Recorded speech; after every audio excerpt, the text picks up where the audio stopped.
আমি দিচ্ছি এটা কাটবে এখন আপনার জন্য এটা সরাচ্ছি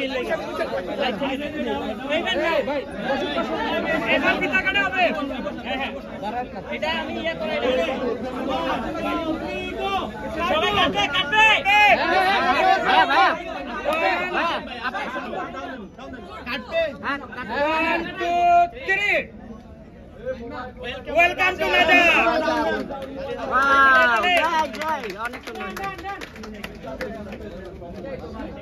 ওকে আপনারা রেডি সবাই সাক্ষাৎকার নাও